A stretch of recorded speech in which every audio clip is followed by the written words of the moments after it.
What's up everyone, OJ here and welcome back to another Fire Emblem video. Today we've got some awesome information for you guys, so let's go ahead and get right into it. And we're starting off with the campaign length for Fire Emblem 3 Houses, and according to the director of the game, he did state in a recent interview that it took him 80 hours just to beat one of the house paths without skipping cutscenes, but we don't know how many side quests or stories he did. Now this was in a recent interview. Shoutouts to my boy Stealth for putting this out there in terms of the information, but this is great news. 80 hours for one path is very good. That means that this game has a lot of content in there, and you have to remember, guys, if you didn't see my previous video on this, all three paths aren't different perspectives, so it's not going to be like, all right, I'm just gonna have to watch this or that cutscene or something like that. There's going to be different things and different stuff with the story that happens on each path, so you're definitely going to want to play through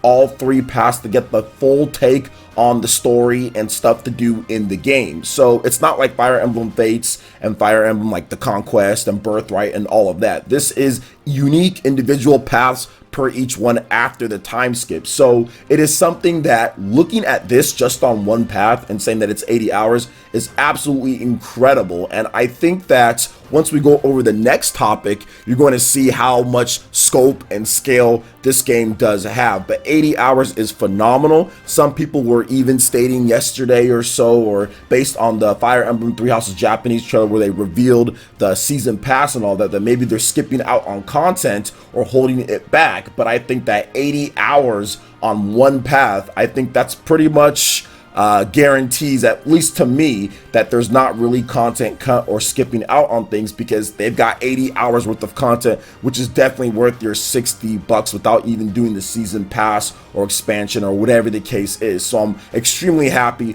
about that. And I think that if you look at everything Fire Emblem 3 Houses offers, in my short play time with the game, I definitely believe that that 80 hours is going to be there based on the scope and scale and what you're doing, the calendar path, the different activities. They really wanted to round out the experience with a lot of content, and you can tell as soon as you boot up the game, as soon as you go into the monastery and everything, like, it really is something that they've never done before for the Fire Emblem franchise. I've never played a strategy game, heck, even be it that, I've never played a strategy game with this much content and this much depth into it without it being just the typical strategy type of games where you just have like a base camp, can't really walk around much, and then you just go into battles. This has a full area in terms of the monastery. This has all sorts of classes. This has just so much stuff in there. I was already a huge Fire Emblem fan before this, but I think this game is really where Fire Emblem expands out to way more people and way more reach than it's ever had before. And like I talked about in my video yesterday, it's got a pretty clear path when it comes to first party releases, because it releases at the very end of the month. We have a couple games before then, and then it's a while to the next big one with Astral Chain. So there's plenty of time for Fire Emblem to get its time in the spotlight. So I'm very happy about this.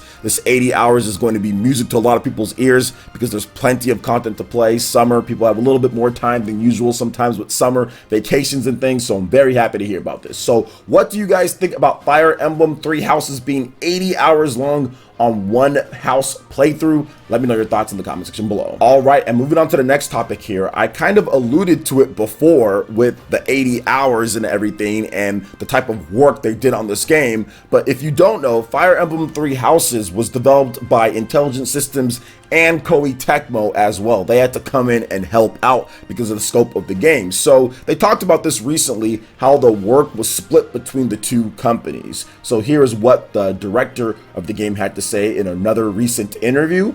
Quote, "As far as the game goes, I'm pretty sure that without the help of Koei Tecmo, it simply wouldn't have been possible. Or maybe it was possible, but it would have taken a lot more time." So this was multiple directors of the game and multiple people talk about Fire Emblem 3 Houses. "When we were developing Fire Emblem Warriors, it was of course an action game. But Mr. Hayashi, the head of Team Ninja, was the producer of Fire Emblem Warriors, and he introduced us to a very strong strategy team. Now, we're working with that same very strong strategy team on 3 Houses. Regarding the design aspect, Koei Tecmo didn't do so much. It was especially us at Intelligent Systems who did all the graphics and design. For example, we had the help of freelance illustrators too, as well.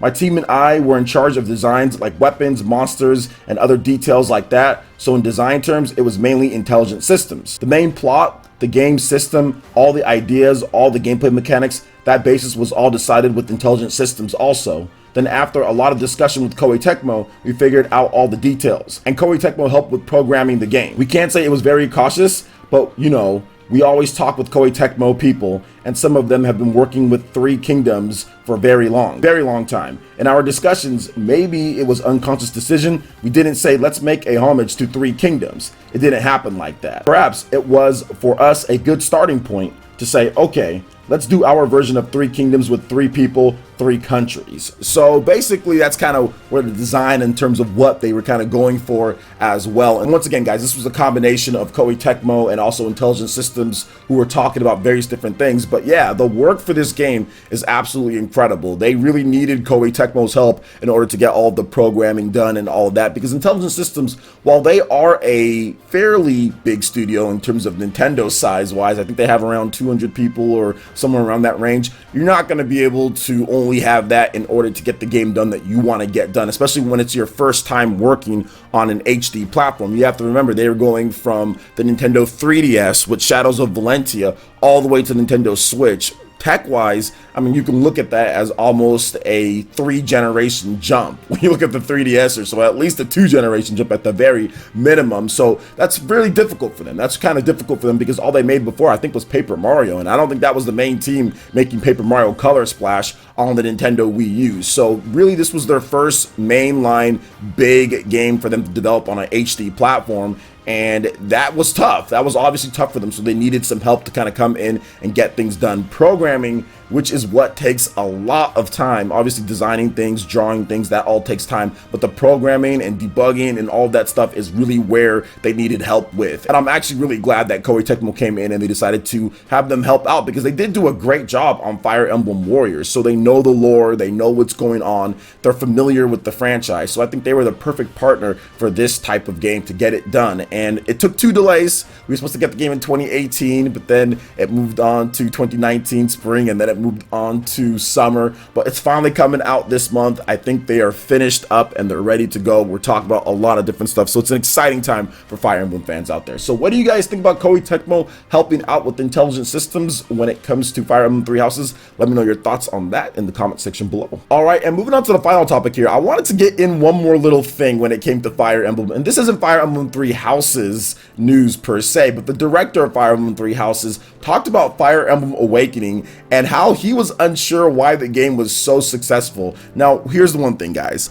For those who don't know, at least, Fire Emblem Awakening is my favorite Fire Emblem game of all time. I absolutely love that game. I love the plot, I love the characters, I love the gameplay. Fire Emblem Awakening is just absolutely awesome. Like, it's just a great game, and it was one of the reasons why I kept going when it comes to creating content here on YouTube and streaming and trying to do my best. It was Fire Emblem Awakening that gave me motivation, not only to just be better, but also to continue and keep trying because of the plot in the game. So I owe a lot to Fire Emblem Awakening. I owe a lot to Fire Emblem just because it was the motivation that I needed when nobody else would give me that motivation, when everybody else pretty much had given up or quit when it comes to my life on what I was going to do. I had very few people in my corner. For some reason, this video game told me keep trying and keep going. So I have a special place in my heart for Fire Emblem Awakening, and I do really like the game. So it's funny to hear they're like, they're very unsure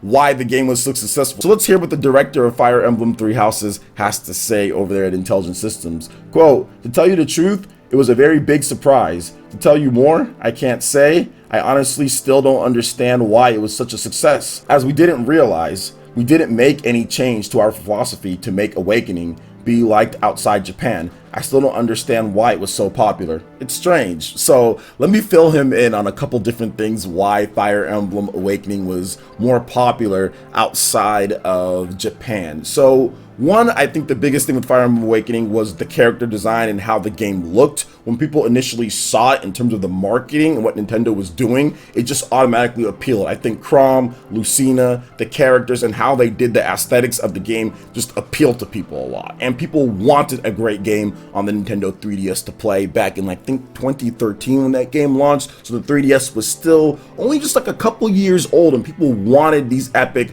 RPGs to play anywhere that they want. So I think that's one reason why Fire Emblem Awakening did so well. Another thing is the press. I think the biggest thing before was the press with the Wii. It was such a different type, I guess, of market and what type of games they're going for, whereas the 3DS was known as the RPG system. The Wii was not, and that was the last Fire Emblem game that they really kind of was out there for consoles. I know they had the games like Shadow Dragon and all that, but those were like remakes. So in terms of a new game, the dynamic of the system played a part. I also think, once again, the marketing was also a part of it. Nintendo did a good job of pushing the game, giving it a little bit more of a budget that they probably gave any other Fire Emblem game before then. And I would say the last thing here to me was just the polished and refined gameplay mechanics and the forgiving nature of the game, because they put in the casual mode, and that really helped out people who weren't good at the game not have to lose their unit forever, because before then it was, yo, they die, they're done. So the fact that they actually had the casual mode in there also helped out as well. So those are my reasons why I think Awakening was so successful outside of Japan, and is my favorite Fire Emblem game of all time for now. We'll see what Three Houses does. So what do you guys think about all the different topics that we discussed here when it comes to Fire Emblem? Let me know your thoughts in the comment section below. All right, guys, that wraps it up for this video here. Go ahead and check out the links in the description below. We got Facebook and Twitter. Go ahead and give us a like and a follow on our social media. Hit that like button if you did like this video. Let me know you guys want more content like this going forward in the future, and subscribe to PlayerEssence for latest RPG, Japanese, and Nintendo gaming news. Thank you so much for watching, and we'll catch you guys for the next one. Peace.